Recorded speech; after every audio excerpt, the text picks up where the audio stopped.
welcome to PFF Fantasy Football Podcast. I'm your host, Ian Hartitz, and tonight we got 14 games to break down, 13 games to break down, everyone. Maybe even 12 as soon as I get better at figuring out how many games happened in Week 9. But we'll be talking up every single game that happened on Sunday. I have managed to watch all of them at this point, either live or on NFL Game Pass Condensed. God bless whoever gets those up on the website as quick as they do and allows for true degens like myself and like you listen to this right now to get ahead of the action, figure out what happened, and get on the Week 10 as fast as possible. So I'm going to go through every single game, talk about the quarterbacks, running backs, wide receivers, focus on, some workload stuff, hopefully some actionable fantasy football takeaways to take away for the future. Also look at just some stuff I noticed on film that might not be in the box score. You could call it beyond the box score or something cool like that.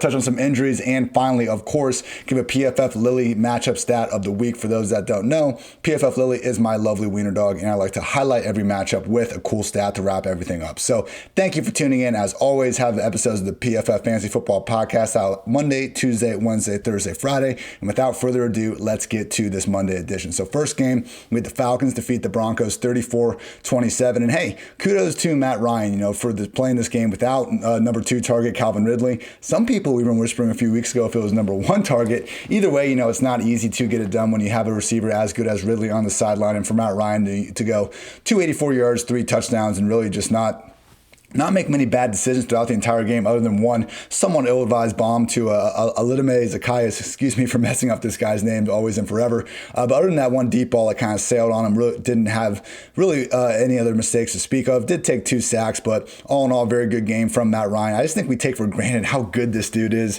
throwing downfield in those intermediate and deeper ranges. We had, a nice touchdown to Julio Jones on one of those, and then also just a beautiful 51-yard bomb to Zacchaeus. So good game from Matt Ryan. Again, the fact he did it without one of his top receivers, he deserves even more credit for doing so. Drew Locke maybe could have had, a touchdown in the first half, dropped it right in the bucket to Tim Patrick, but couldn't come up with it. But hey, this was back-to-back weeks where, Drew Locke and the Broncos looked like they were pretty much left for dead, only before he brought them back on 3 separate touchdown drives in the fourth quarter to go ahead and bring things back. So look, we also got from Drew Locke a rushing floor that we saw for spurts in 2019, but in 2020, he had been sticking more of the pocket, looking to run more to throw than to take off and just pick up yards, which, hey, that's probably better for real life. That's better for a second-year quarterback to develop with that mindset. But 7 carries for 47 yards and a score on the ground to go along with the 313 passing yards and 2 scores. We're slowly but surely seeing Drew Locke form into a fantasy-relevant quarterback in these sort of smooth matchups. So, hey, being down 3 or 4 scores every time you start the fourth quarter isn't ideal. They're going to need to fix that. But we have seen, evidence that Locke is at least good enough to bring his team back, put up points in garbage time. That is important in fantasy land. Looking at these wide receivers, Jerry Judy had himself a hell of a game, 7 catches for 125 yards and a score on team high 14 targets. Also saw KJ Hamler flash a little bit with 75 receiving yards. Also had a nice 15-yard rush, and I believe it was a kick return he almost took back a long way. So those were the main 2 guys. Tim Patrick there at 9 targets. Didn't see the tight ends as involved as we would have liked with Albert O leaving the game early, and then also Noah Fant being banged up as well. On the Falcons side of the ball, Zacchaeus caught 4 of 6 targets for 103 yards in the score. Mentioned Julio Jones had a nice touchdown. I mean, he literally shook this dude out of the screen. It was a nice post corner, and when they went back in the wide receiver cornerback ISO cam, he got rid of that guy so bad you couldn't even see it by the end of the play. So great job from Julio. I thought Christian Blake was going to be the guy replacing Ridley more so. We'd seen that in the past, but he only ended up with 3 targets. Just a reminder that predicting how backup running backs are going to do in a game when the starter goes down is hard enough. Predicting a wide receiver to step up into a new role is even harder, because obviously we got running backs and tight ends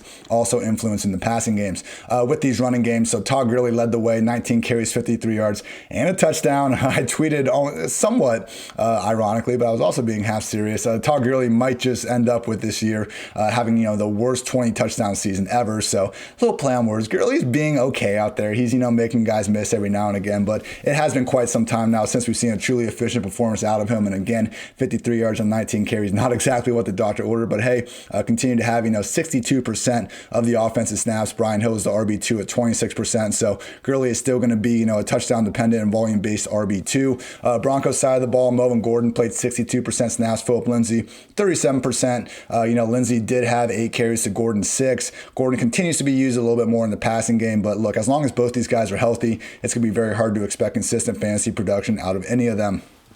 With the injury, so Noah Fant suffered an ankle injury. He was hobbled off the field, had to go to the locker room, but he did return. He's just playing at far less than 100% right now, which sucks to see because truly when Fant is healthy, one of the true yak monsters at the position and just throughout the entire league. PFF Lilly matchup stat here. So in 2019 and 2020, we've had 49 quarterbacks have at least 100 dropbacks. Drew Locke is 19th in big time throw rate, 40th in turnover-worthy play rate. So literally, Drew Locke, I mean, I've called him, AFC West Jameis because you see this guy make some fantastic throws, and he has been a top 20 quarterback in terms of, just throws that we've deemed to be big time, down the field, tight window, big time throws, what the definition says. And, we look at turnover-worthy plays, though, he's been a bottom 10 quarterback in that. So there's only been, overall 7 of these guys now that have had a difference of at least 20 in these. Drew Locke, Daniel Jones, Phillip Rivers, Baker Mayfield, Jameis Winston, Carson Wentz, and Eli Manning. So I know we got some aging dudes in there, but either way, this is like the gunslinger club of quarterbacks that, YOLO ball, DGAF, whatever you want to call them, they are fun to watch because, we see the flashes.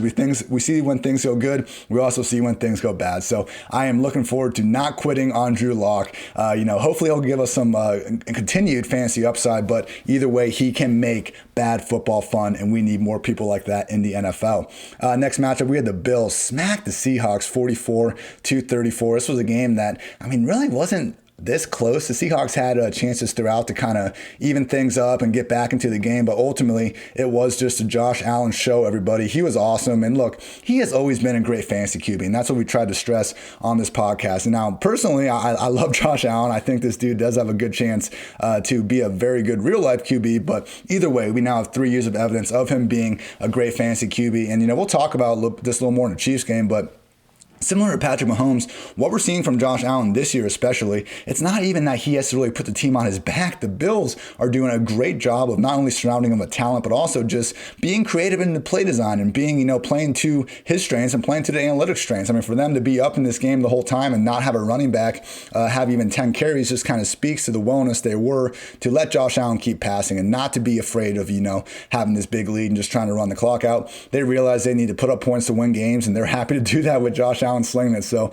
all in all, 415 yards through the air, 3 touchdowns, also chipped in a touchdown on the ground. So, awesome continued chemistry with Stefan Diggs. It was good to see John Brown get back out there. He looked healthier than he had in weeks. All in all, awesome game from this Bills passing attack. Russell Wilson had 2 interceptions that we usually don't see him make. Also took 5 sacks. Just seemed to be pressing a little bit. But you know what? It's tough to really blame this guy for trying to force it or trying to, make a big play happen, because then you see the play where he rolls out and then throws it to David Moore for 55 yards on a ball that, seemingly went about 70 yards in the air. This thing was a freaking missile, and he was able to get it over the top of the secondary, 2 more in the end zone. So, I know that this was a game where Russell Wilson did not play to his, best. We've seen much better performances throughout the year, but when we've seen him, this is the types of throws he can make again and again and again. It's no wonder the guy thinks he's Superman out there sometime. Truly. I consider Russell Wilson and Tyler Lockett. It's them and Aaron Rodgers and Devonte Adams in terms of just who are the best mind meld QB1, wide receiver 1 combos in the entire league. And Russell Wilson and Tyler Lockett, they have, probably a 10-minute highlight film of these just incredible throws. They almost had their single best one ever in this game. Must have been from the 40, 45-yard line. Russ was under pressure. He was like backpedaling. He almost jumps and just launches in the end zone. Typical, as Collinsworth calls it, what the moon drop deep ball. Comes lying in, and you see Tyler Lockett getting behind the coverage, getting the back of the end zone, just couldn't quite pull it down. He also had a play where he caught the ball and got down at the 1-yard line. So I know Lockett didn't have the big game that a lot of people were hoping for, but oh my goodness, people, they were so close to hooking up for scores on multiple occasions in this one. Sticking with the wide receivers, it was DK Metcalf game. He caught 7 of 9 targets for 108 yards and a score, looking awesome while he's doing it. Truly, this is a guy, it's unfair how big he is. His touchdown was just, kind of a red zone slant route where he's able to box the guy out. It's unfair that he's that big and he has that part of his game, and then he can also just run past literally anyone because he's one of the fastest guys on the field at all times as well. So great continued stuff from Metcalf. Again, I understand, this was Metcalf week and Lockett didn't do it, but can't stress enough how close he was to having another couple touchdowns himself. So he was right there with 7 targets. Also, Jacob Hollister having 7 targets for whatever reason, but as long as these tight ends are all healthy, going to be tough to expect, consistent production from from any of them, but, I know a big storyline going into next week is going to be, Metcalf or Locke, and that has been the case over the past month. But first month of the season, we saw both these guys balling out. And again, I think it's more of just kind of recency bias and thinking Russ can only enable one of these guys per week, when in reality, I think we'll probably get a boom game with both of them going off sooner rather than later. On the Bills side, Stefan Diggs caught 9 of 12 targets for 118 yards. His yak ability was really off the charts in this one. I know. Seahawks league worst secondary and receiving yards allowed. And they, although they sacked Josh Allen 7 times, this was the worst defense in the league in pressure rate coming in. So if there was a game to really show off this Bills passing game, this was it, and show off they did. Also credit to John Brown, 8 catches for 99 yards. Cole Beasley only had 3 catches for 39 yards. When Brown is going to be this healthy, I think Beasley is going to take a step back and be more of a true number 3 wide receiver. But hey, this Bills high-flying offense, we do want, fantasy access to pretty much anyone that's going to be involved.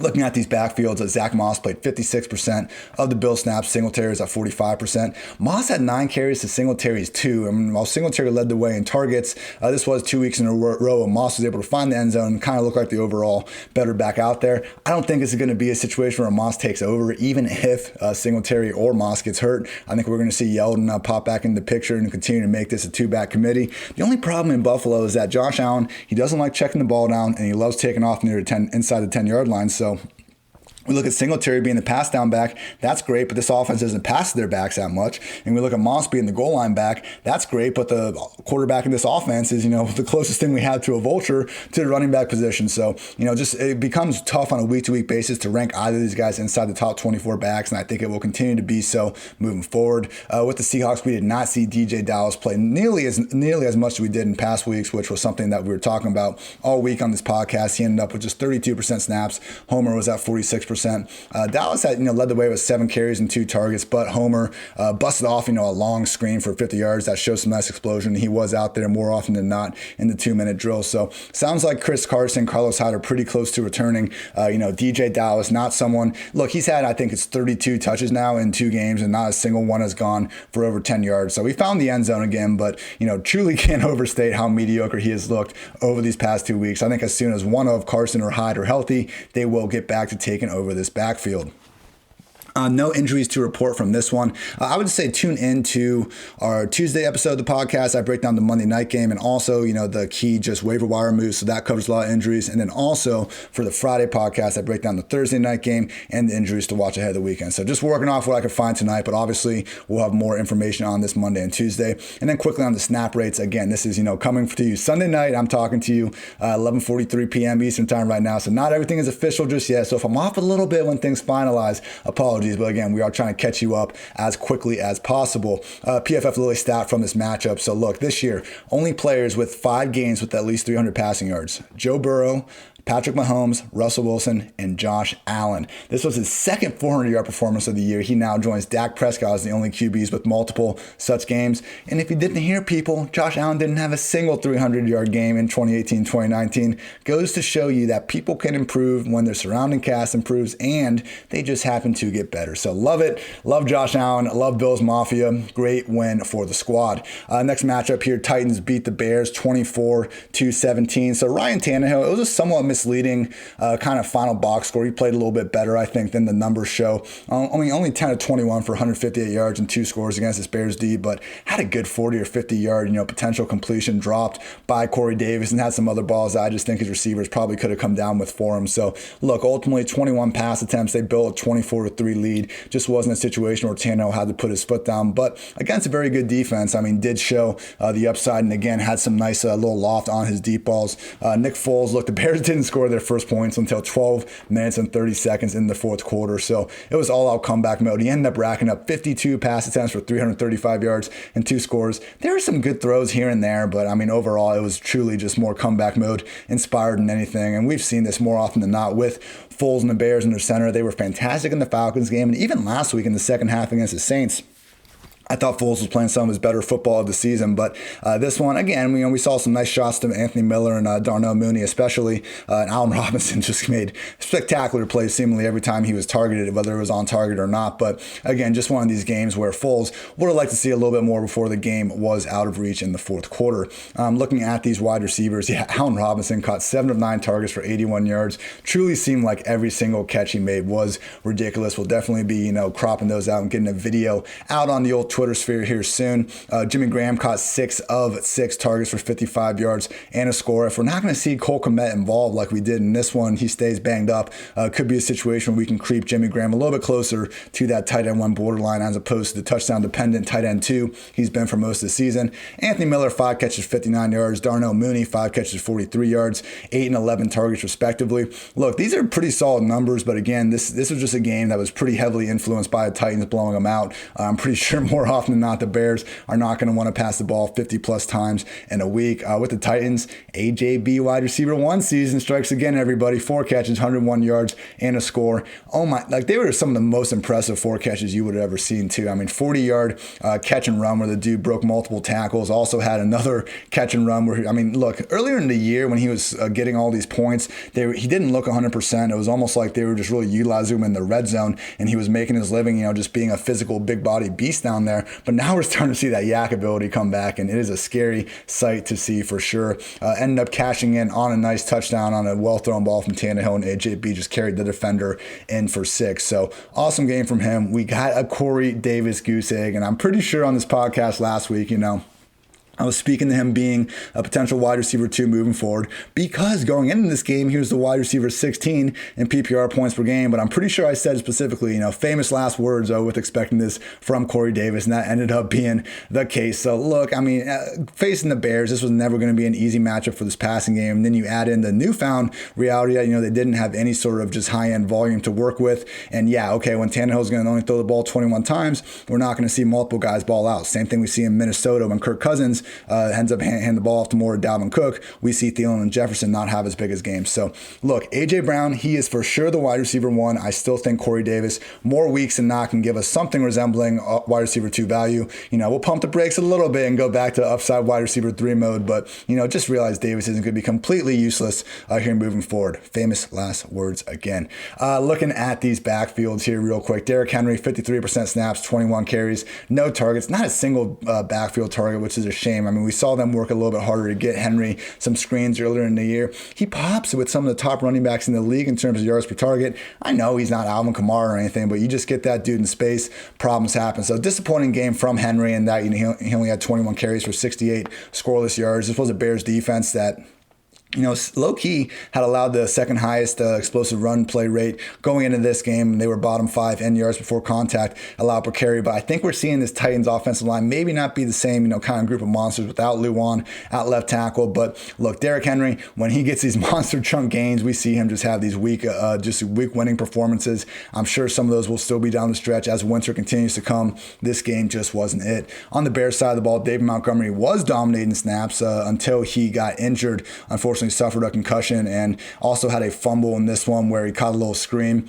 Was already being forced to make someone miss in the backfield and unfortunately fumbled the ball and Titans took it back to the house. So wasn't a good game from Montgomery, but you look at what happened afterwards, and Ryan Nall, who was their usual fullback, he came in and was just playing as the usual tailback with Montgomery out. He caught 4 balls for 35 yards and a score when they were in comeback mode. So I know you can look at this performance from Montgomery and say, oh, what a bust, but truly, I think if he would have been able to be out there for 60 minutes, we would have continued to see that sort of volume-induced RB2 value that he's been ever since Tariq Cohen went down. So if he's able to clear the concussion protocol, he'll continue to be ranked as a top 20 back. Certainly closer to that RB2 borderline, though, when he's in tougher matchups. It was a disappointing performance from the Bears in this one, though. Titans defense has been pretty mediocre all season long, and you take away Clowney from the occasion. Seemed like a spot they could maybe get some momentum going, but alas. So, PFF Lily matchup stat of the week. I got to give some shine to my guy, A.J. Brown. So, 58 wide receivers have at least 100 targets over the past 2 seasons. A.J. Brown's ranks number 7 in PFF receiving grade, number 1 in total force missed tackles on receptions, number 2 in yards yards per reception, number 1 in yards after the catch per reception, and probably my favorite stat, yards per route run. He is number 3 among all these wide receivers behind only Devonte Adams and Michael Thomas. I'm not kidding when I tell you, people, every week is A.J. Brown wide receiver 1 week, and the season never ends. Keep signing up. It's a great time, and it's very fun to be here.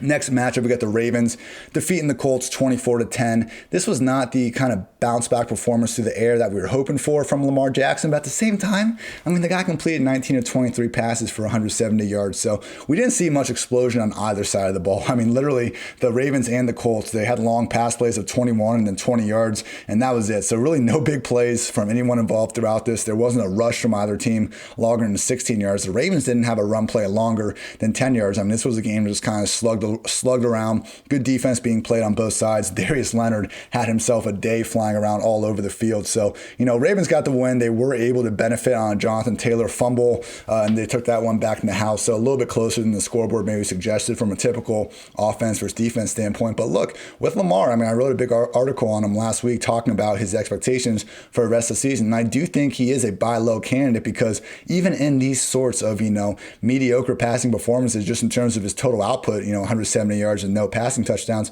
he still added 13 carries for 58 yards and a score on the ground. It's not quite 2019 Lamar Jackson, but I'll tell you what, 2020 Lamar Jackson, still anyone's idea of a weekly top 6 fantasy quarterback.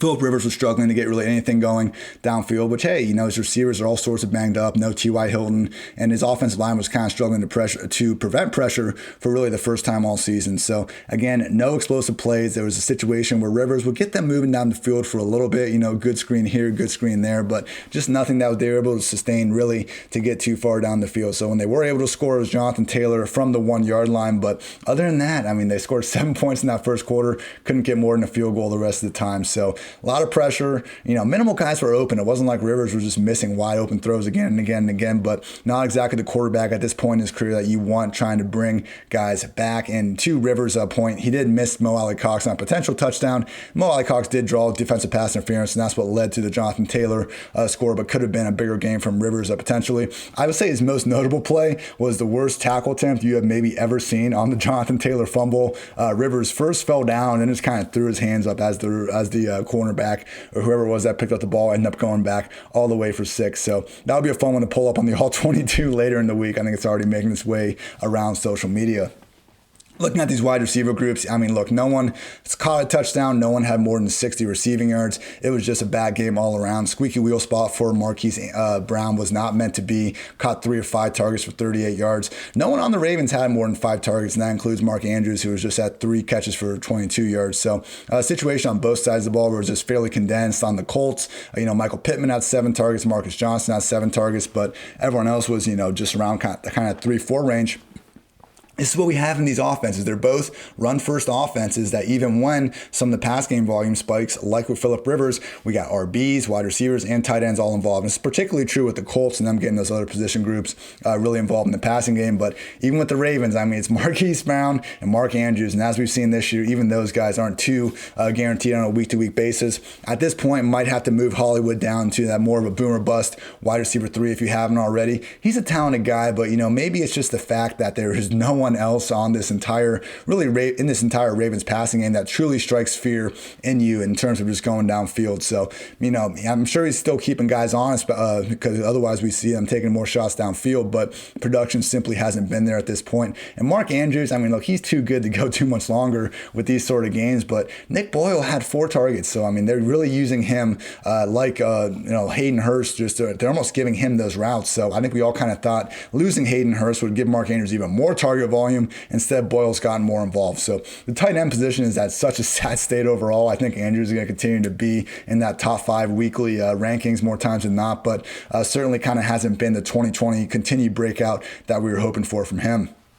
With these backfields, so J.K. Dobbins led the way in snaps with 57%, also carries with 12. Gus Edwards still was right there with 38% and 11 carries, and he got the start. Biggest thing I think was Lamar Jackson just carrying the ball a little bit more, and because of that, we saw Dobbins and Edwards finish under that 15 total touch mark that we were hoping they could clear with ease. Ultimately, just the efficiency wasn't there anyway. I mean, Dobbins only had 30 rushing yards, Edwards 23. Edwards lost a fumble inside the 5-yard line, ended up getting another chance on the next drive and pounded it in for a touchdown. So, look, they seem to trust trust, getting the ball to both guys. Dobbins the slightly, preferred pass down back. Evers slightly preferred, goal line back. But both guys, more weeks than not, are going to be getting these 12 to 15 touches, or hopefully more, if they can get really positive game script. And as long as Mark Ingram remains out, we're going to continue to go back to well with these guys as top 24 options at the position more weeks than not. I know this one didn't turn out, but look, Tampa Bay defense was number 1 going in this week in terms of limited running backs. Colts were number 2, and that's, even more so, I think, with the healthy Darius Leonard, which they certainly had in this one.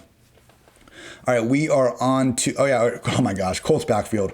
Almost forgot. So yeah, Jonathan Taylor, I mentioned that fumble. Before that fumble, he was getting truly fed. I mean, it was like the first 3 or 4 plays of the game all went to him. He was looking all right out there, and he had the touchdown little dive over the pile and reached the ball out. It seemed like things were going good, and maybe he would get, his own sort of like squeaky wheel bounce back spot. But he had the fumble, and after that point, he wasn't completely benched, and they even asked Frank Reich about it after halftime, and he said that, he's still, a person that's going to be involved and whatnot, but only saw him, I want to say, for a touch or two the rest of the way. Jordan Wilkins ended up leading the way with 11 carries, and Nyheim Hines continuing to lead the way in the passing game with 3 targets. So as I was saying on the podcast last week, the Jordan Wilkins, him playing this well, it prevents Jonathan Taylor from having that top 5, even top 10 ceiling that we would just kill for right now. That's out of the picture. We need Taylor to, hopefully get in a somewhat neutral game script at some point, because ever since week 1, the Colts have pretty much either been getting blown out, down multiple scores going in the 4th, or they're in a situation where they've been up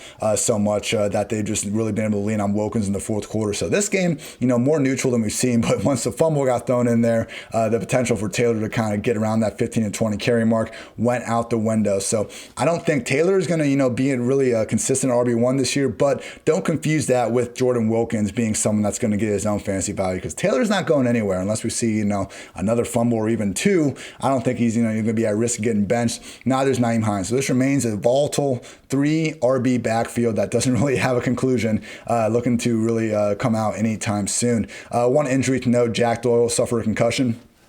With the Colts, it's just about, can we figure out who is going to be getting the ball in this committee? Because we know Rivers can enable some fantasy-friendly tight ends. The problem is just that when all these guys are healthy, we don't see enough opportunities. So in this one, Mo Alley-Cox caught all 3 of his targets for 43 yards. Trey Burton had 4 targets, though, only caught 1 of them. We know when they like to get on the 1-yard line, they have this weird Trey Burton Wildcat package.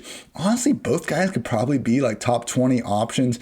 I would say Burton should probably be the preferred guy that, if you really want to get on the streamers, you should go with him. But Mo Alley-Cox is legit. I think Mo Alley-Cox is a better player than Trey Burton at this point, but just based on that Wildcat usage and Reich's, history with Burton, even going back to Philly, it does seem like they treat him ahead of Mo Alley-Cox in the pecking order, and we did see that with the raw target totals in this one. So give me Burton over Mo Alley-Cox. Got some more time to think about it before, and we'll see if, Doyle's going to miss any time. But this is definitely a situation to monitor because, similar to Minnesota, similar to Houston, might not be the sexiest tight ends to roster when they're all healthy, but we take away one, and that gives us opportunity. PFF Lily matchup stat here. So I want to talk about Lamar Jackson's rushing upside because in 8 games now, he has 79 carries, 469 rushing yards, and 3 scores on the ground. That's good for a 16-game pace of 158 rush attempts, 938 rushing yards, and 6 scores. So the 158 rush attempts would rank second ever at the position behind only 2019 Lamar Jackson, and those would also be ahead of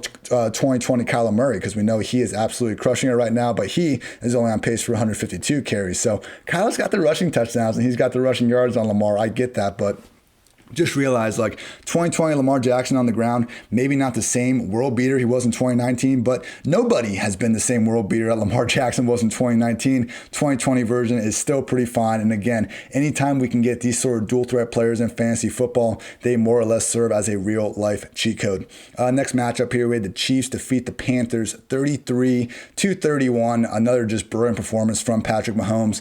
They threw the ball a lot more than I kind of thought they would. And a part of that was the Panthers being able to jump out to a decent little multi-score lead on the Chiefs in the first half. But this was still a game that, was 17-13 at halftime. The Chiefs quickly took the lead in the third quarter. So if they wanted to get the run game going, I think they could have.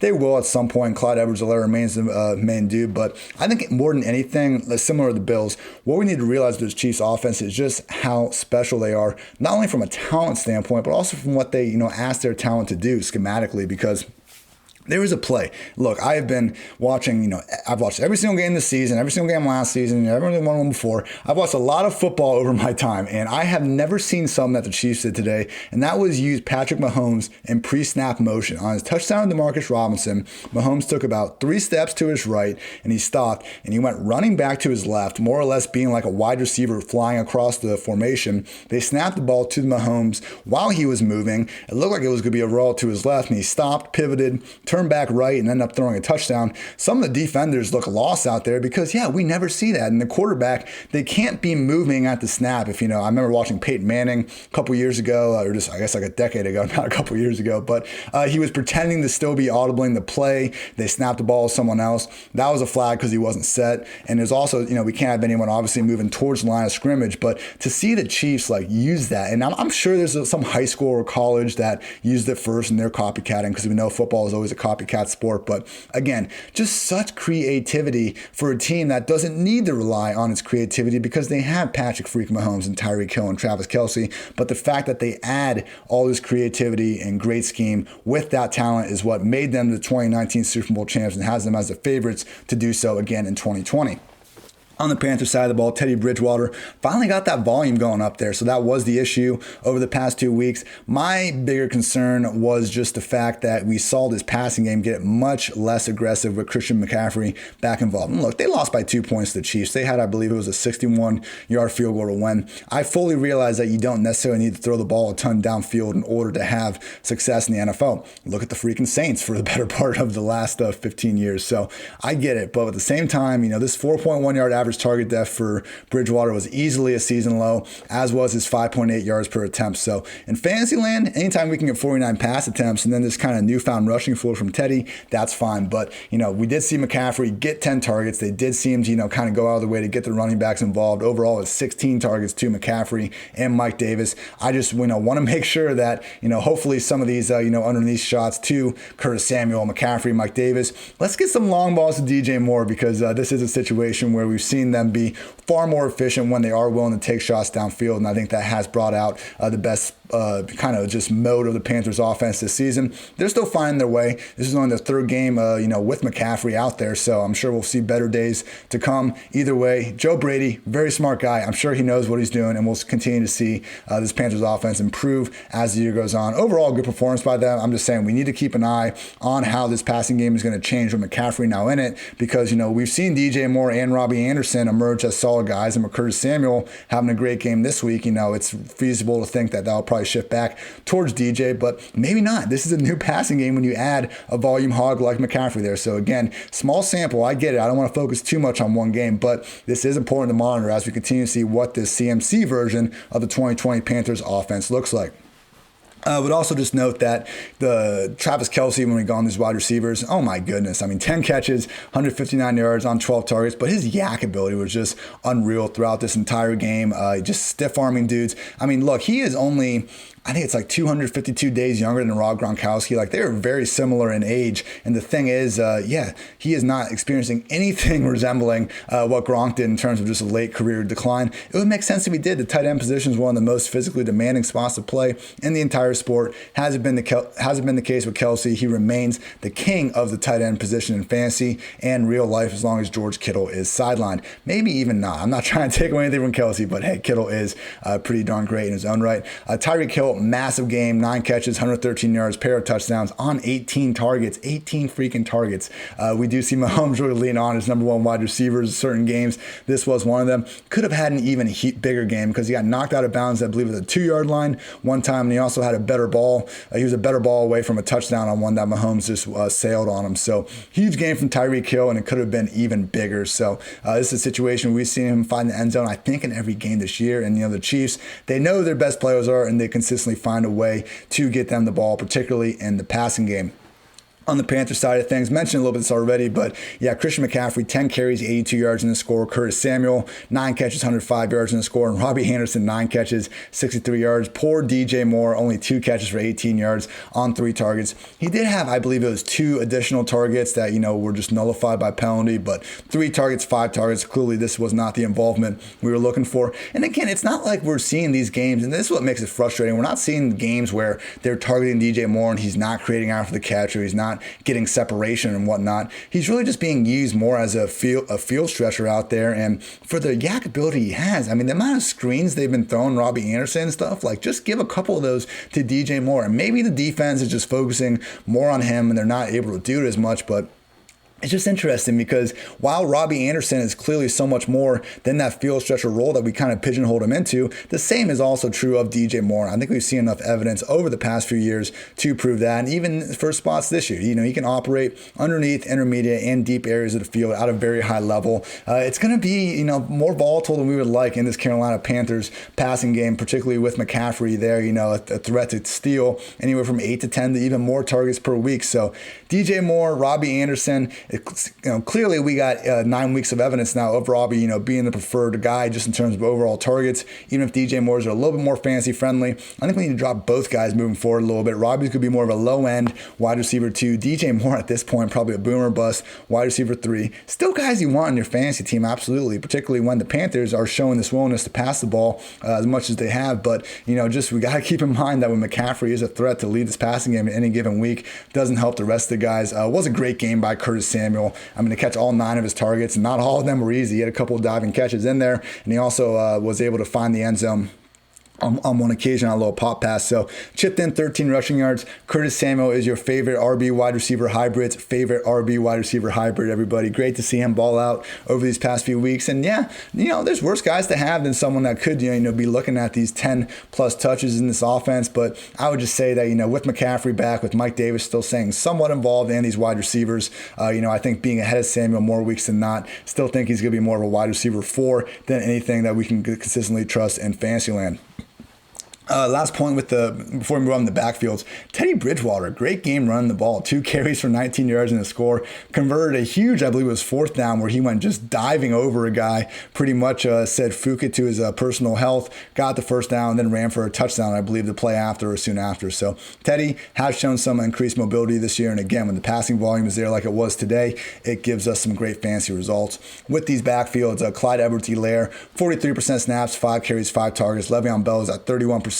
Darrell Williams, 26%. Clyde is the guy, but Le'Veon Bell not going away. Clyde's the guy to have in fantasy, but look, guys, it's the Chiefs' RB1. At some point, we're going to see them break 20 rushing yards, even though they haven't over the past 2 weeks. It wasn't that long ago that we saw them really feeding, Clyde against the Bills. They've just found plenty of success through the air over these past few weeks, and Mahomes has gone freaking bonkers. So, look, when Patrick Mahomes is putting up, scary similar numbers to what he was in 2018 on his way to win the MVP, it's tough to kind of get as consistent of an RB involved. Clyde did find the end zone as a receiver, 3 catches, 20 yards, and a score. I understand it's frustrating that, that top 5 ceiling isn't there for him, but even more so than Jonathan Taylor, Clyde can continue to be treated as a weekly RB2. We know he's, going to get 3 to 5 targets per week, and again, the carries are going to be there more weeks than not here moving forward. He's such an important piece of the Chiefs offense. If you can sell high in him somehow, I don't know why anyone would buy him high right now, but if you can do it, I get it, but still,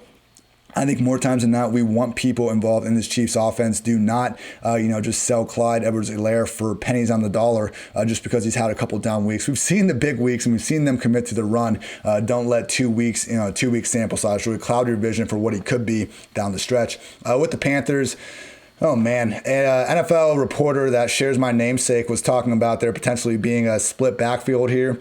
I did not agree with that, and that did not end up being the case. McCaffrey played 69% of the Panthers' offensive snaps. Mike Davis was down there at 33%. That's actually a lot smaller than we usually see, and part of that was because McCaffrey suffered a ribs injury at the end of the game, was pretty banged up. I think he'll be okay. It didn't seem too serious, but it did at least take him out for a few snaps. But you look at the touches, McCaffrey had 18 carries, 10 targets. Mike Davis just 1 carry and 6 targets. That shows you all you need to know. Again, we've been saying it all the time on this podcast. Panthers have 64 million reasons why McCaffrey should continue to get all these touches. Don't expect that to change moving forward.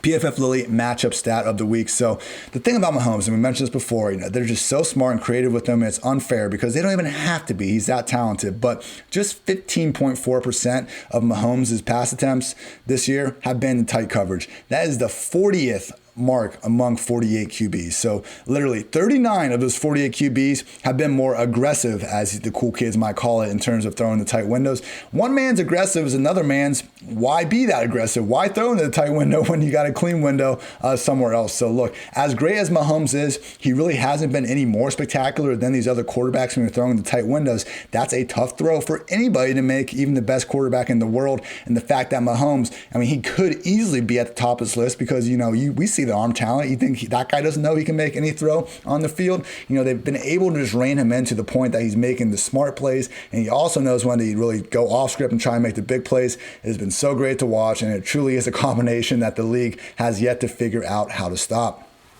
Quick shout out to our sponsors here. All first time depositors at Monkey Knife Fight that put at least $20 in their account while using promo code PFF will receive a free PFF Edge annual subscription. That's a $40 value for just $20, and you'll get the opportunity to turn that $20 into even more money playing daily fantasy and prop games at one of the fastest growing fantasy sports sites in the USA, Monkey Knife Fight. So go to Monkey Knife Fight, deposit your $20 with promo code PFF today to receive your free PFF Edge annual subscription. Love those guys at Monkey Knife Fight. Check them out, everybody.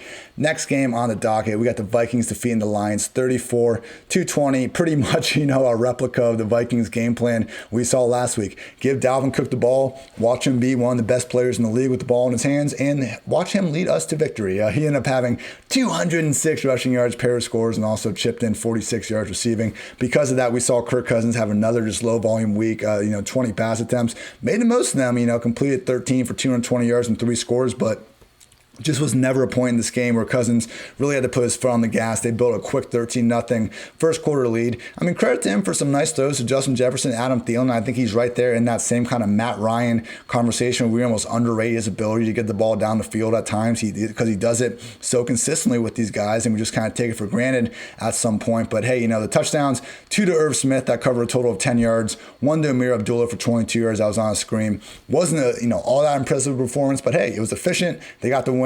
He didn't need to be that impressive. So, Cousins was someone this week that I had ranked, lower than most just because of volume concerns. He made the most of it, but this is the game we play with Kirk Cousins. He has that ceiling in games where they get from behind and they really have to throw the ball, but that's not what the Vikings want to do. And there's just a usual goose egg rushing floor for Kirk Cousins. So, he's someone that, again, I'm just going to have a hard time ranking as a QB1 unless the matchup is just them as, a 10-point underdog to someone that doesn't have a good secondary, because I just think more times than not, we need to chase volume in fantasy football. And as we've seen over these past few weeks, that can often be hard to come by for this Minnesota Vikings passing game.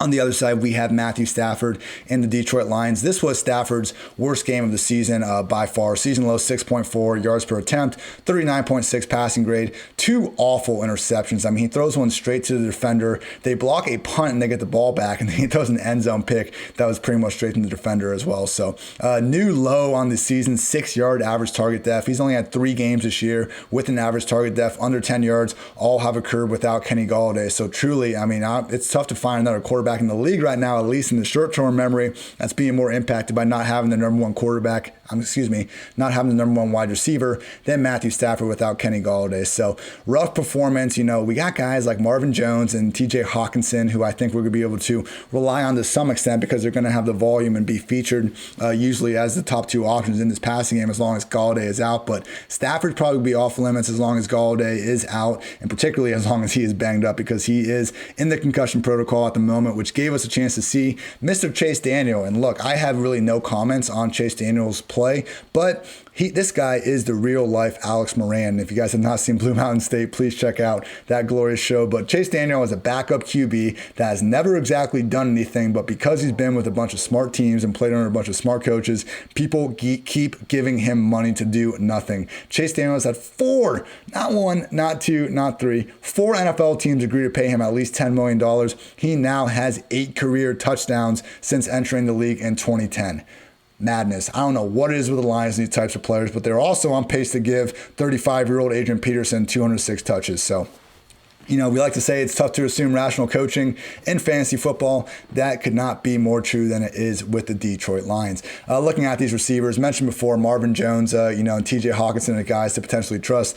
They did score touchdowns. It was only Danny Amendola that had over 50 receiving yards. So again, I've been talking about Marvin Jones as a potential weekly wide receiver 2 with Galladay out. I think with the overall passing game just looking worse, though, it's going to be more in that kind of upside wide receiver 3 range. Hawkinson found the end zone, continues to look like one of the league's best tight ends, and for him to get 8 targets, we're continuing to see them really focus on getting him the ball in fantasy-friendly red zone situations.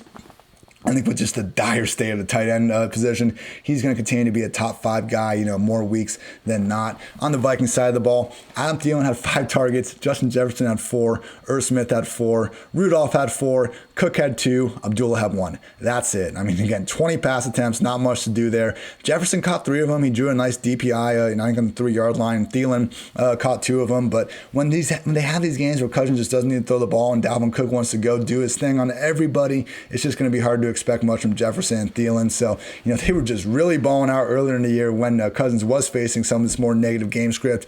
Look, they're going to have games where they're not going to be able to win. This is a 3-5 Vikings team. I don't anticipate them going 11-5 with, 8 consecutive blowouts to end this season. Just realize that, in games like this, when we see the Vikings as a fairly comfortable home favorite, it might be a good idea to treat both Jefferson and Thielen more as lower end wide receiver 2s than, the top 10, top 15 options we would treat them as in a normal week. Looking at these backfields, so with the Lions continues to be annoying as all hell. Deandre Swift played 39% snaps, 13 carries, 5 targets. Kerryon Johnson right there at 34% snaps, 4 carries, 3 targets. And then Adrian Peterson, 27% snaps, 8 carries, and 5 targets. So 3 RB backfield remains. Kerryon wasn't as involved until the very end. I think if this was more of a neutral game script, we would have seen Deandre Swift, more around that 50% mark. But Adrian Peterson still going to be flirting with double-digit carries on a weekly basis. He's not doing much with them at all at this point, but they want to keep him involved for whatever reason. Deandre Swift, really all season, other than that week 1 drop, has looked like the best running back on this team, really just hasn't mattered. So he's going to continue to be a borderline RB2 because similar to Antonio Gibson, this role is still good enough for usually 15 combined carries and targets per week, but it could just be so much more for a player of their talents. Disappointing to see. Yeah, on the Viking side of the ball, Dalvin Cook, 67% snaps, 22 carries, and 2 targets. Was able to take those 2 targets and catch both of them for 46 yards, and again, 206 yards and a pair of scores on the ground. Takes us right into our PFF Lily matchup stat of the week. So since Cook entered the league in 2017, we've had 69 RBs have at least 200 carries. Dalvin Cook ranks 3rd in PFF rushing grade, tied for 11th in missed forced tackles per rush, number 8 in total missed forced tackles on runs, number 8 in yards per carry, and number 5 in yards after contact per rush. Guy has truly been incredible. Any top 5 running back list in the league, real life, fantasy, whatever, needs to have Dalvin Cook on it. Otherwise, it is truly ignorant, false, fake news, whatever you want to call it. Next matchup here, the Giants defeat the Washington football team 23-20. This was a kind of typical NFC East game. It just makes you kind of wonder throughout it, like, does one of these teams legally have to win the division? You do a little research on Google and you find out that yes, that is unfortunately the case. So it wasn't all bad. I'm being a little bit of a dick here, I get it, but Daniel Jones took 5 sacks against his defensive line, which we expected. He was the most pressure quarterback in the league going into this spot, and I don't think that's going to be changing going into week 10. But, had a nice touchdown down the seam to Evan Ingram. We didn't really see the rushing upside here that we'd seen in past weeks. Only had 6 carries and 4 yards, but he makes a couple really good throws a week, but we just see some boneheaded decisions. To his credit, he didn't have a turnover in this game. He did. He lost a fumble, per usual, but he didn't have an interception in this game, and, he took the sacks, but I think that was more on the pass rush than him holding the ball for too long. But a situation where we know he's not getting high-end help from Jason Garrett and the schematics that he's dealing with, and the talent kind of comes and goes. So hey, in really good matchups, maybe we can get behind him as a tournament option, but Daniel Jones should not consistently be on the fantasy radar at this point. I would point out that even the passing, a little bit deceiving. He had a 50-yard completion to Austin Mack where they just pretty much refused to guard the former Buckeye, and there really just wasn't any other explosive plays to speak of. So, Sterling Shepard, Evan Ingram, good talents, but I just still don't think they're being used to the best of their abilities under this coaching staff. Looking at the Washington football team, Kyle Allen suffered a dislocated ankle, only threw 7 attempts before doing so. Looks like he will be out the rest of the season. Again, we'll know more on Monday and Tuesday, but certainly doesn't seem like an injury that he's going to be able to come back from anytime soon. That led to Alex Smith being in the game. So on the surface, his stats look okay. 24 completions, 32 attempts, 325 yards, 1 touchdown. But, 3 picks, and everyone's saying, oh, he played pretty well other than the 3 picks. That's pretty tough to say. I mean, they were pretty awful picks. I would blame all of them on him. It was just situations where he seemed pretty clearly flustered by the pressure, and he got the ball out of his hands in an irresponsible way, and the defense accordingly picked it off. So the Giants, underrated defense, but they also aren't exactly, world-class by any stretch of the imagination. And, it's a great story with Alex Smith, but we can't continue to let the fact that this guy, look, he's going to win Comeback Player of the Year. It's incredible he's played another snap, but he is not a good option to run this football team's offense right now. An overwhelming amount of this, game was just his receivers more or less bailing him out. Terry McLaurin, 68-yard touchdown on a ball that was, ill-advised, being thrown to coverage, borderline hospital ball to McLaurin. Doesn't matter. He breaks a couple tackles and finds his way into the end zone. Cam Sims had 3 catches for 110 yards. It seemed like every single one he was running back and forth across the field, racking up the yak. And then 14 targets for J.D. McKissic. He caught 9 of them for 65 yards. 2 of those targets were, missed J.D. McKissic and intercepted. I feel like that should be factored in there somewhere, but alas. And, there just wasn't really any big throws throughout the game from Smith. All in all, we saw the single lowest average target depth in a game this season, with him sitting, in that low 4-yard range. So again, he put it downfield once or twice to McLaurin, but it just was not consistent at all. And we just saw him really dinking and dunking it throughout. So, again, Drew Brees this year is at a 6.1 yard average target depth, and to see Alex Smith there at 4.3, absolutely brutal.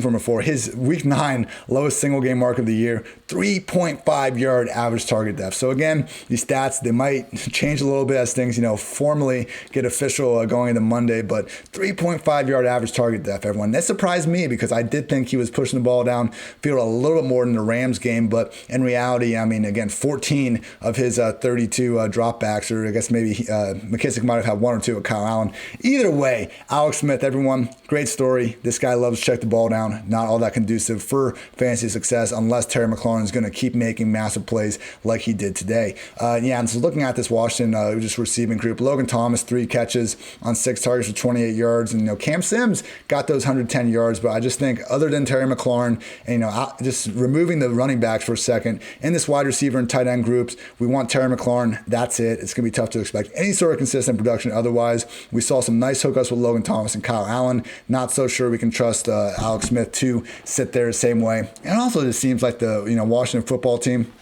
they realize that he's not mobile right now and he can't really protect himself to the best of his abilities. And I think that's why we're seeing them lean so heavily on J.D. McKissic when he gets out there. So it's a mix of Smith being willing to do that. It's not like this guy's been known to really chuck the ball down the field throughout his career, other than that one magical season with the Chiefs, and Tyreek Hill really bring that out of him. But otherwise, I think Washington's content to check the ball down, and Alex Smith is, really set to help make that dream happen as well. So all in all, J.D. McKissic played 84% of the offensive snaps out here. Antonio Gibson was at 44%. So, it was a situation where I really just think once Kyle Allen left the game, they almost didn't want McKissic to leave the field at all without, they just wanted McKissic to be there out there the entire time with Alex Smith. And I get wanting to protect the guy, but is this really a pass protection thing? Look at J.D. McKissic. He's a definition of a scat back. I looked at the pass protection stats. It's not like he's, formidably better than Antonio Gibson. And I understand a lot of it's about, knowing the offense and being able to communicate. But, man,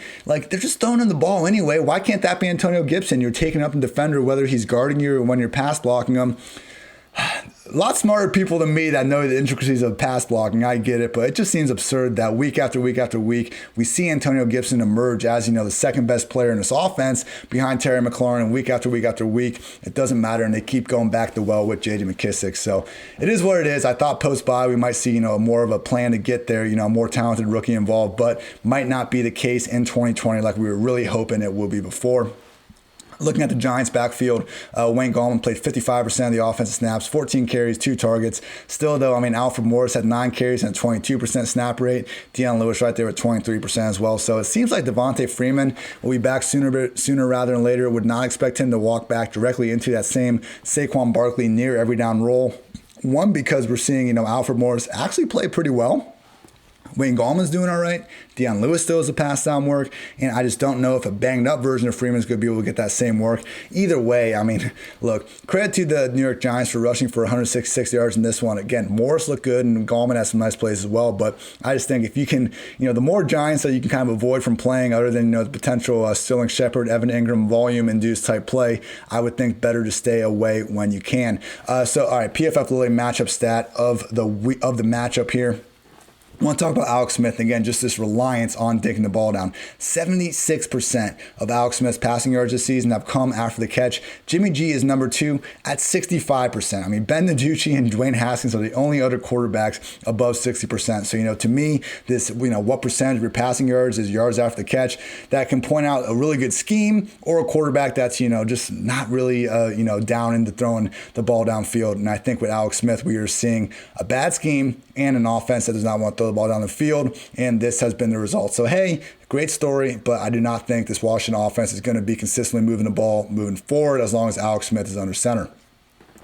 Doing good, everybody. We got 5 more matchups to go through. Thank you, as always, for tuning in to the PFF Fantasy Football Podcast. Next one up, we got the Texans defeating the Jaguars 27-25. More just overall goodness from Deshaun Watson in this one. Didn't really have to keep his foot on the gas for the entire game. Opened it up, and on the second play of the game, he just threw a simple out route to Brandon Cooks that he busted for a 57-yard touchdown. So it was pretty easy for him. Hooked up with Will Fuller on a nice bomb where Fuller made a cool adjustment, came back the ball, and then toasted, I believe it was Henderson, for a 77-yard score. So saw some big plays out of Watson, and he also added 50 rushing yards in a number of just plays where he was able to escape the pass rush. So not the biggest game, 281 passing yards and 2 scores. But hey, again, this is his 6th straight game with multiple touchdowns and 250 plus passing yards. So this has been the best version of Deshaun Watson we've ever seen in terms of, efficiency on a per pass basis, yards per attempt, and all that. And without having DeAndre Hopkins there, it's wild. Would this offense be better with DeAndre Hopkins if they could just, not maybe force feed him as much as they did in the past? Of course, I think any offense in the league would be better with DeAndre Hopkins. I think it speaks to Watson being more comfortable spreading it out. I think it also just speaks to Deshaun Watson likely getting better as he continues to play football and get more chemistry with talented receivers in their own right, like Will Fuller and Brandon Cooks. So whatever it is, Deshaun Watson continues to be a weekly top 5 real life and fantasy quarterback alike. Jake Luton in his first career start for the Jacksonville Jaguars. 3rd freaking play of the game for him. He hooks up with DJ Chark for a 73-yard score down the sideline. Had single coverage, took a shot, and he hit him, man. It was a great play. He made a couple of really nice throws out there. So we had some mistakes. The interception, was pretty ill-advised and overthrown. He took 2 sacks, but ended up going down there at the end, and he had a 13-yard rushing touchdown to give the Jaguars a chance to get the 2-point conversion and send the game into overtime. So they weren't able to convert that, but I'll tell you what, this touchdown was pretty swaggy. Had a little spin at the end to get into the end zone. So at a minimum, he is not going to tank this offense like we see some quarterbacks do, and that's good. We'll take that. And looking at some of his advanced stats, he looked like a guy that might be more of a check down artist, and we did not see that. He was willing to take shots down the field. So because of that, DJ Chark, 7 catches, 146 yards, and a score on those 12 targets. We can get back to treating DJ Chark as a weekly wide receiver too, particularly with Laviska Shenault unfortunately suffering a hamstring injury and being a candidate to miss some time. So Chris Conley, had 8 targets. I know he's going to be out there. Keelan Cole, someone that continues to be in 3 wide receiver sets, only had 6 yards in this game. I don't want anything to do with them. DJ Chark, though, I think this Jaguars passing game with Minshew or Luton under center, we can at least support one guy. I don't want Luton as a fantasy quarterback, but I think he can exist enough to get Chark his sort of wide receiver 2 level fantasy production. Looking at these backfields now, with the Houston side of things, David Johnson suffered a concussion early in the game. He was running pretty well before then busted off an 18-yard run on his first carry of the game, but quickly had to leave. So we'll see if he can get the turnaround time. But if not, could it finally be Duke Johnson, 3-down RB season? Now, before you say, oh, Duke Johnson, you mean that scat back? No, I mean Duke Johnson. You mean that scat back because you bought into what Bill O'Brien and Hugh Jackson have been feeding you, that fake news over the years. I look at Duke Johnson, a.k.a. Miami University, the freaking U's all-time leading rusher as a, no, not a scat back, as a true 3-down back that he's operated as throughout his NFL career. If you think he's too small, well, he's literally only missed 2 games in his 6-year career, and those have come this year. So Duke Johnson, I'm not sure if he's going to get this 3-down role. It would not surprise me at all if we see them add some sort of veteran running back. After all, we saw the Lions do that with Adrian Peterson. We've seen the 49ers, be just reluctant to kind of hand over a 3-down roll to the next man up. We've seen it really all over the league, for time and time again with these coaches, just continuing to not treat a scat back as, a full-time 3-down back. So I don't know if they're going to do it in this one. He had 20 touches for the first time in his career in this game, made good enough use of them, 41 yards rushing and a touchdown. Did have a fumble mix in there, but look, I fully believe Duke Johnson can beat the 3-down back. I don't think the Houston Texans are going to give him that role. We'll see. They might be forced to, but this could be the biggest situation of the week to potentially monitor, because if they give Duke that David Johnson role, I truly think he can supply according fantasy RB1 value. Look, it's a concussion with David Johnson. Typically, not every concussion is, equal. Look, I've had several of them myself playing football, so, it's not a situation where we can just say this guy's going to be missing 1 week. It could easily be a month. It could easily be a season. Who knows what it is? So I don't want to take it lightly by any stretch, but we do see a lot of these situations where guys come back in a week from a concussion. If David Johnson is dealing with, a less severe concussion and he only misses a week, he should be back and have his usual role again. So I just think that, blowing your entire fab on Duke Johnson, probably a little bit ill-advised. I wouldn't be shocked at all if this remains a committee with or without David. And once he's back, I do expect him to regain control of this backfield. With the Jaguars, continues to be James' RB1 season, 73% snap rate, 25 carries, only had 1 target. We saw Chris Thompson get 4, but I think that was more just kind of a case of the game. They just weren't really prioritizing that. So we've still seen throughout the season with James Robinson, was more incapable in the passing game. I don't think they're, trying to actively stop throwing him the ball. I just think there weren't as many targets to go around the running backs. Was Jake Luton maybe less willing to check down than Gardner Minshew potentially, but 1 week sample size, I'm not willing to, freak out about too much, particularly with Robinson still finding a way to get 25 carries in a game that the Jaguars were trailing, going to the fourth quarter. So clearly, James Robinson is still the engine of this offense. Continue to treat him as a weekly RB1.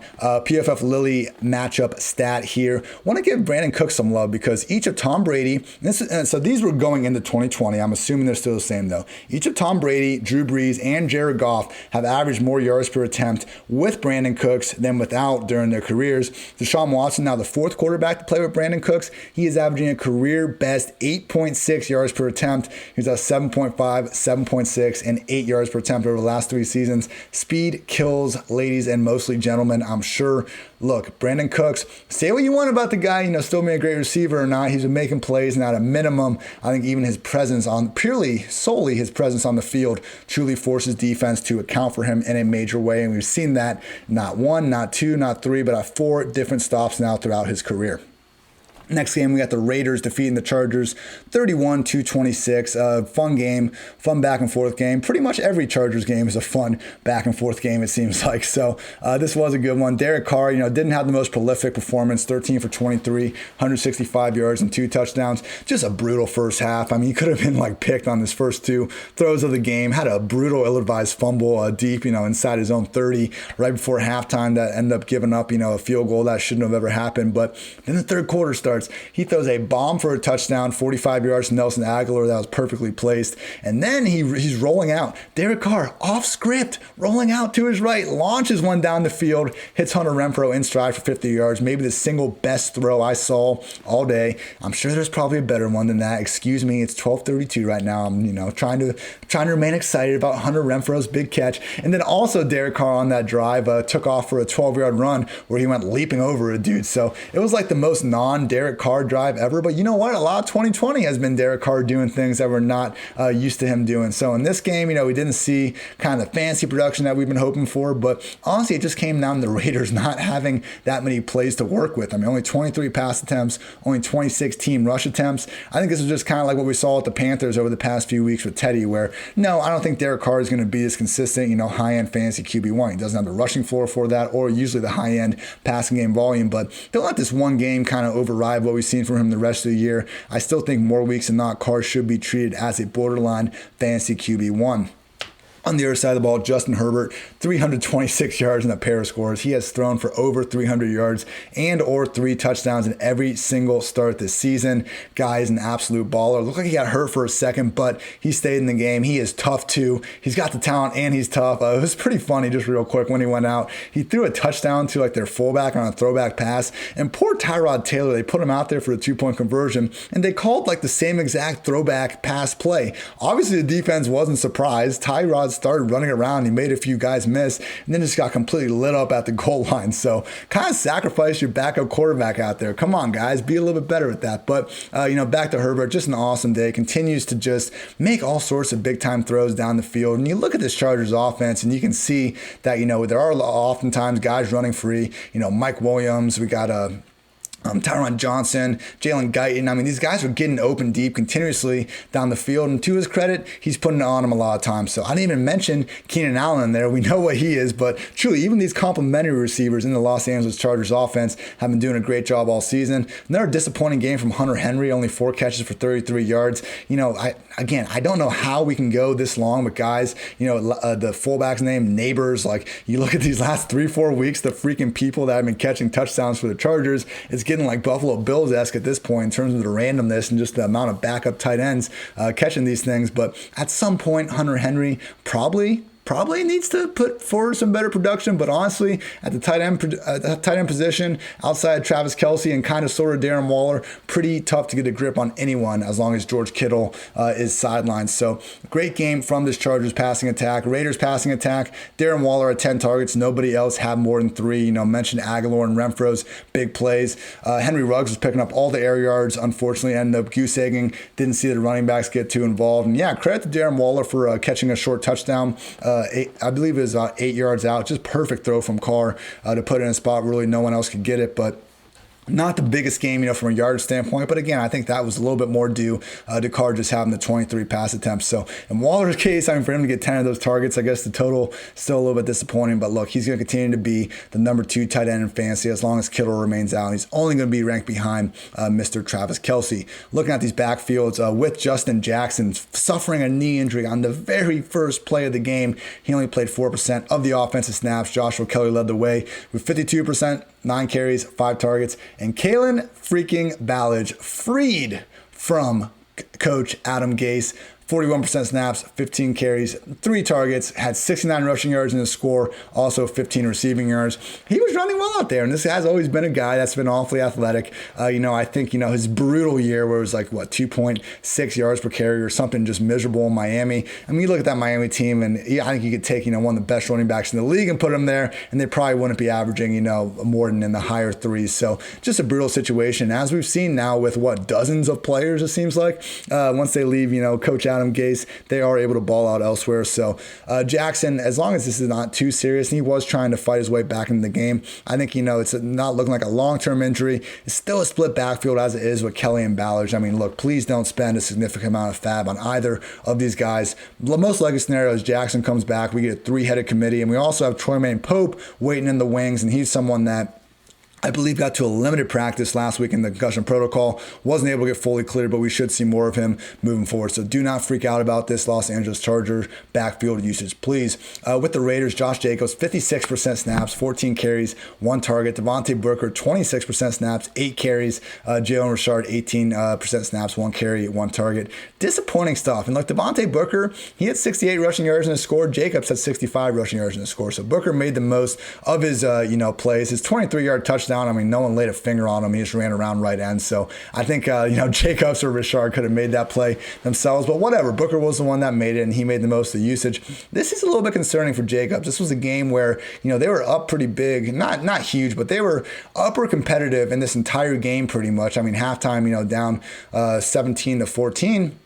And to have the lead in the fourth quarter, like you would have expected Jacobs to have 25 plus rushing attempts more times than not. Again, I think this was just more due to, as a team, them not having that many plays. But as we can see, we still don't have just the 80% week in, week out game script independent back with Jacobs that we were hoping for with a player of his talent. So Jacobs, for all these touches he's still getting, and with all the injuries and bye weeks at the position still coming and occurring every single week, Jacobs isn't going to be anything other than RB1 here pretty much regardless of the matchup. But this type of stuff is what's stopping him from being a true top 5 option compared to the top 10, top 12 option that he has been, that he'll continue to be here moving forward. So I want to quickly note at the end of this game, it was so close to Chargers being able to win it. Both Mike Williams and Donald Parham really had a chance to come down with it. I don't want to necessarily call them drops because they were pretty good coverage on both, but if you want to call them drops, I wouldn't necessarily blame you. So Herbert really did give them a chance. We need to monitor in addition to that Justin Jackson injury, whether or not Mike Williams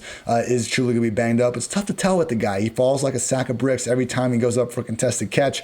Great player. Again, I've called him, one of the most just overqualified wide receiver 2s in the entire league. But man, Mike, protect yourself when you're falling down, bro. We want to see you out there making plays. PFF Lily matchup stat. So I want to compare Justin Herbert and Joe Burrow because that's what we're going to be doing throughout these guys' entire careers. So PFF passing grade this year, Herbert's at 79.2, Burrow's at 77.8. Herbert has 19 big-time throws and 7 turnover-worthy plays. Burrow's at 12 big-time throws and 11 turnover-worthy plays. Burrow's taken twice as many sacks. Herbert has dealt with more drops. Herbert has been more accurate and is averaging a full 1.1 yards more per attempt, but Burrow does have a higher average target depth. So clearly, Herbie has been the superior rookie thus far. I do think there's, some case to be made that the Chargers receivers have been doing better than the Cincy ones, particularly, with Dusty AJ Green not serving as much help until, a little bit more so recently. And as bad as the Chargers offensive line is, I do think, their scheme and just Herbert's, ability to kind of get the ball out a little bit quicker on more design screens, I think, has made it, a little bit more fantasy-friendly situation for a rookie to thrive. Look, both these guys in terms of rookie production at the quarterback position are kind of giving us value that we rarely see. So even if Herbert has been the better option than Burrow, both guys' future seems to be very bright. Next matchup here, Steelers beat the Cowboys 24-19 in a game that was far closer than most people thought. In fact, the Cowboys were winning this one most of the way. So in a game that I just figured, hey, everyone can run on the Cowboys. Why shouldn't the Steelers be able to?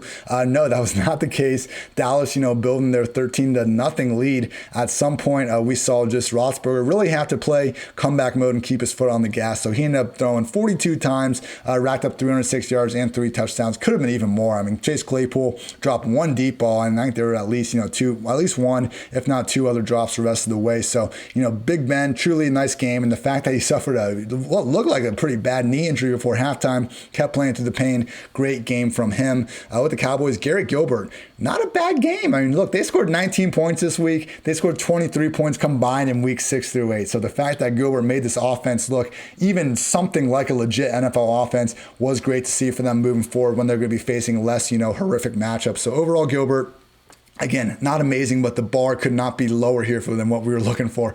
21 for 38, 243 yards, touchdown, and a pick. And again, he was taking shots downfield, doing a nice touchdown to CeeDee Lamb, got Amari Cooper involved. Was not, over-focusing on one guy, which is problematic for fantasy. I'm not sure if we can necessarily treat any of these wide receivers as top 24 options at the position. Not a single Cowboys player had more than 7 targets in this one. Each of CeeDee and Gallup had 7. Dalton Schultz was at 7, and Amari Cooper at 6. We know his running backs are going to be more involved in future weeks. So not great, from the perspective that Gilbert isn't going to force feed the ball to Amari Cooper, one of these guys that we could really focus on. But, with the running game and everything, at least this Cowboys offense could maybe, just maybe, resemble a mediocre unit more weeks than not here moving forward. Looking at the Steelers passing game, Juju Smith-Schuster, I thought played his best game of the season by far. And Juju, I am not trying to come down hard on this guy, but he has just not been healthy this entire year. We see him continuously pop up on the injury report on Wednesday with a knee injury. They rest him. He comes back Thursday, Friday,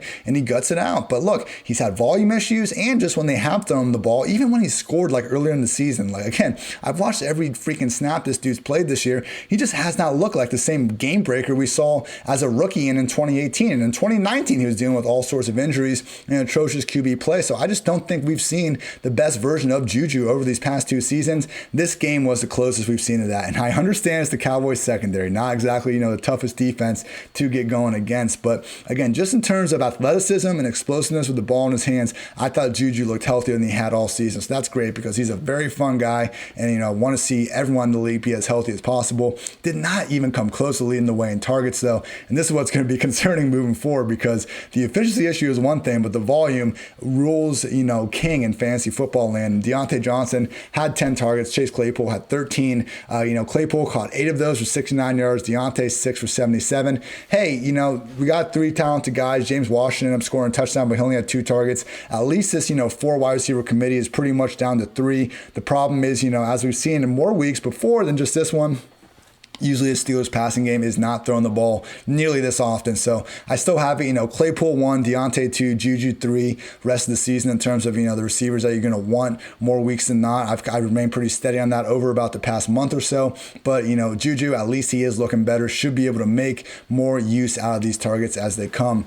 Looking at these backfields, Ezekiel Elliott played 65% snaps with that bulky hamstring, 18 carries, 3 targets, had 51 rushing yards. Tony Pollard on half of the carries had 57 rushing yards. Only played 32% snaps, but, Pollard, put him out there. You let him try to make some plays with the ball in his hands. He certainly has looked like the better back for this year, and you could argue in 2019 as well. It's not even that much of an indictment on Zeke. It is because of all the money he's making, but, you just look at these past 2 seasons, and Tony Pollard's got his name right up there with, Derrick Henry, Dalvin Cook in terms of just the most elusive running backs in the entire league. So he is playing great, but truly he's playing great regardless of who the starter is. It just happens to be Ezekiel Elliott. So Zeke, he made some okay runs out there, relative to what we see in recent weeks, but the bar and standard is obviously far higher than any kind of performance he's put out there. Just another game where, hey, he had the 20 touches and he was able to kind of pick up 69 scores yards with those, opportunities, but didn't find the end zone. The biggest issue for Zeke and the 2020 version of the Cowboys offense is that reduced scoring upside. So Gilbert looked okay, but still don't think we're going to be, flirting with multiple touchdowns on a weekly basis anytime soon. Zeke's going to continue to be anyone's idea of a volume dependent RB2 play. Looking at the Pittsburgh Steelers backfield, I think some of these numbers are off a little bit right now. We'll see what the official ones are Monday. James Conner led the way, only 48% snaps. I think that was probably closer to 60. 9 carries, 2 targets. This wasn't a situation where they needed to really lean on their running backs as much as we were used to seeing. Only 18 team carries for the Steelers, and this takes us right into our PFF Lily matchup stat here, because the Cowboys, they've allowed 100 rushing yards in all but one game this season. Going into this week, their worst game was against the Giants when they allowed 89 rushing yards. So again, the Browns went for 307, the Cardinals 261, the Washington football team, the last time we saw the Cowboys, went for 208. So they are just miserable, and the fact that the Steelers only totaled 46 rushing yards, that is true. They were almost double as bad as the next worst rush offense against this Cowboys defense. It's funny how the NFL works sometimes. This just seemed like a game where how in the hell could the Cowboys possibly keep things competitive? Kudos to them for doing so. They still couldn't get the win. In the long run, not getting the win is probably better for them because they can get that higher draft pick, because clearly this 2020's Cowboys team are not going anywhere in January. 2020 Steelers certainly will be there in January, but I think we're going to need to see just more complete overall performances from them to make us think they can get past the Chiefs and get into February. Hey, they're 8-0. That's freaking fantastic. And Ben Roethlisberger has shown that he can be this more of a game manager guy and just limits turnovers and ultimately comes away with wins. But we're going to need to see it. We're going to see teams. If the Cowboys can stop this Steelers rushing the offense, then I bet some of these other teams are going to be able to in January. And when that happens, Roethlisberger is going to be facing a much tougher secondary than what the Cowboys have, and that is when we will find out just how real the Steelers are. 2 more matchups to get through, everyone. Next one up is the Dolphins defeating the Cardinals 34-31. Much more good play from Tua. And, I came down hard on him last week, but it was also, we were keeping in mind that it was against Aaron Donald and Jalen Ramsey and this awesome Rams defense. So against, a much lesser juggernaut in the Cardinals, we saw Tua go for 248 yards, 2 scores, and also chip in, perhaps more importantly for fantasy, 35 rushing yards. So he never had a game with more than 50 rushing yards at Alabama. If he did, it was only 1. Not someone that's going to consistently pick up a bunch of yards with his legs, but the good news here was just they were using that part of his game, and they were asking him to throw downfield. Last week, he had a 4.2 yard average target depth. That was up to 7.8 in this one. He only had 2 carries for 0 rushing yards last week, and again, 35 yards on the ground this one. So a lot of moving pockets, a lot of stuff to get him, out rolling to his left. It still looks funky watching a left-handed quarterback out there, but much more positive throws and just kind of overall performance from Tua in this one.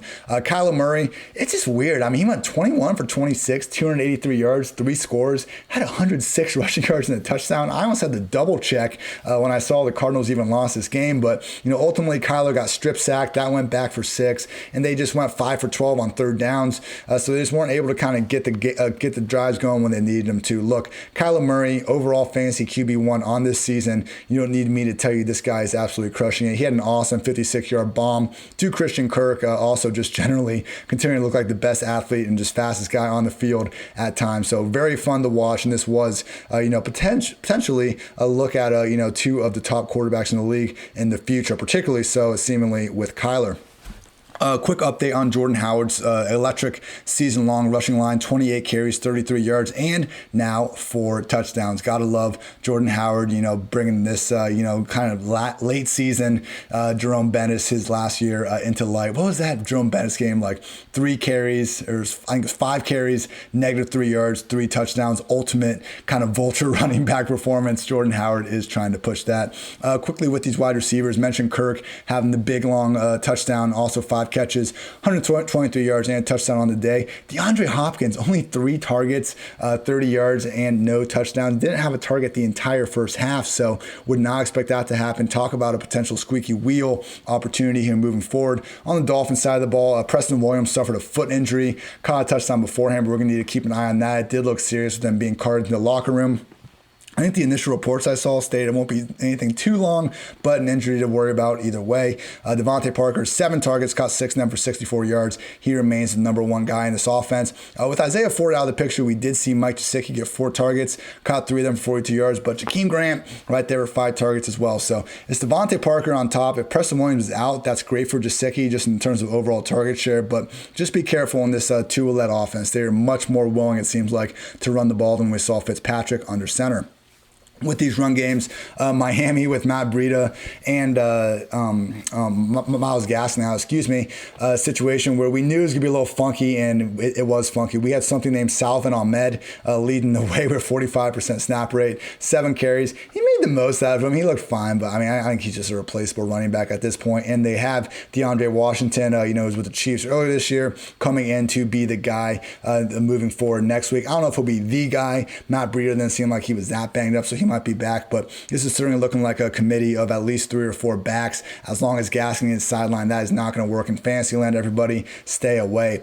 Chase Edmonds, this one was so disappointing. At least with the Alexander Madison bust, it was a little bit more of Amir Abdullah and Mike Boone than we probably anticipated, so we could, have a nice little learning opportunity from that. But Chase Edmonds played 95% of the offensive snaps in this game. He had 25 carries, 3 targets. Like, this was the exact workload we could want. If everyone that ranked Chase Edmonds as an RB1, if they could see this workload before and still, submit their rankings, I think we would have all put him even higher and potentially ranked him inside the top 3, because that sort of usage is exactly what we were looking for against a defense that is a very good defense. And this is, again, a lesson. This is a lesson we should take away. Not that Chase Edmonds was a bad play, but when evaluating matchups, when a defense like the Dolphins sticks out as a bad defense, we just need to realize in 2020, a bad defense against the run, that specifically, a bad defense against the run might not be a bad defense. They might just be a defense that focuses on stopping the pass because it's 2020. A defense that focuses on stopping the run and kind of pops up as a good run defense a lot? The New York Jets. So we see this again and again and again. The top defenses in the league, or top pass defenses in the league, that's the Miami Dolphins. So look, with this type of usage, Chase Edmonds should have, if he finds the end zone once or twice, then we're not even having this conversation. But long of just 6, clearly we didn't pay the Dolphins as much respect as we should have. This is, truly one of the top defenses in the league right now. It is wild how quickly Brian Flores has turned around this unit, but they got some beasts on the defensive line creating pressure. They're also not making things easy in the rushing lanes, as we saw in this one. Gonna need to, approach this Dolphins defense in the run and pass game with a little more hesitation moving forward. PFF Literally matchup stat here. So look, 2019 Lamar Jackson, just one of the most wild things we've ever seen from a rushing standpoint. He had 176 carries, 1,206 rushing yards, and 7 touchdowns. Here's Kyla Murray's 16-game rushing pace. 152 carries, 1,086 yards. Those are less than less than Lamar. 16 rushing touchdowns Kyler is on pace for this season. Absolute madness. You love to see it. The guy has been electric.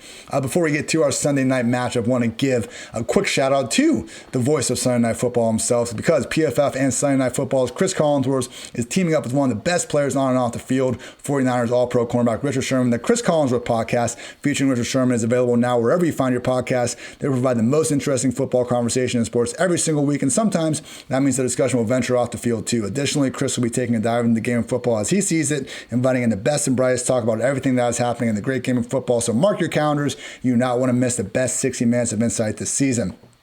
All right, everyone, I really thought this game, we'd be talking about something dope or, a shootout or a classic or something. Nope. Saints beat the ever-living piss out of the Buccaneers 38-3. And this was one that we're actually not even going to spend too much time on because this was maybe like the least fantasy-friendly game ever in terms of just usage. Nobody on either team had more than 10 carries, and nobody on either team had more than 6 targets. So because of that, the leading receiver on Tampa was Mike Evans with 64 yards. The leading receiver on the Saints was Michael Thomas with 51 yards.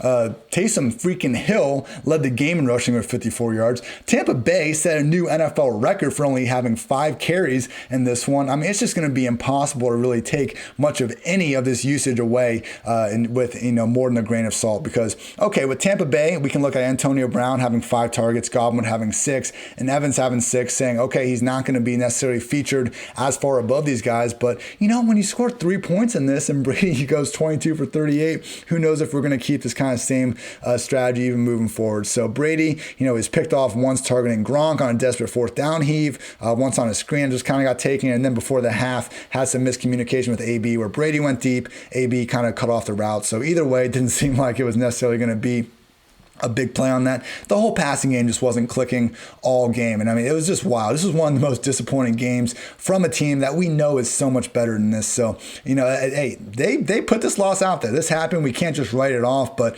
I just think, if we look too much into this one, it's probably going to, be more of a fault to us and try and project the Buccaneers moving forward. So got to put a lot more respect on the Saints name in this one. Drew Brees, this maybe. I understand, the arm strength. There's still an issue and they have to go outdoors in January. That's a different conversation. But maybe Michael Thomas being out was actually one of the best things that could happen for this offense, just in terms of they become far less predictable, I think, with him back in action. When this game, Michael Thomas has 6 targets. Alvin Kamara had 6 targets. Brees freaking had 11 guys with receptions in the first half. That tied his all-time record for a game. I mean, whatever the Buccaneers were doing on defense, Brees remained one step ahead, went 26 for 32, 222 yards and 4 touchdowns. And again, I mean, in the past, it was like, okay, you got Michael Thomas and Alvin Kamara in the underneath areas of the field. You better stop them. And if you can, you're probably going to be good because they don't have any other consistent options. But the Taysom Hill package was ridiculously, voluminous in this one, but hey, it was efficient as a rusher, as a receiver, even as a passer. So if it's going to work, then that's another thing defense has got to look at. Deontay Harris had an electric 40-yard gain. Adam Troutman, the 4th round tight end, rookie tight end, had a touchdown. Emmanuel Sanders had a touchdown. Jared Cook could have had a bigger game without a fumble and a drop. I mean, truly, guys making plays all over the field, all different position groups. Truly a team effort by the Saints, offense and defense. They took it to a team that a lot of people, including myself, have kind of been slotting in as a Super Bowl favorite for the NFC, not over the Chiefs, just the NFC, to get there. And with that in mind, I can't take anything away from the Saints. Absolutely spectacular performance. So that is going to do it for this edition of the PFF Fantasy Football Podcast. Thank you all for listening. As always, I shoot these out throughout the week on the old Twitter sphere at iHartitz, IHARTITZ. Again, Monday, Tuesday, Wednesday, Thursday, Friday. I'll have plenty of other content around the way. So please tune in again. Thank you for your time. And until next time, take care, everybody. Thanks for watching the PFF YouTube channel. And if you want to subscribe, all you have to do is push the button. Don't forget everything you get. A little fantasy, push the button. A little green line for the gambling aspects of the game, push the button. College football, push the button. The YouTube channel from PFF.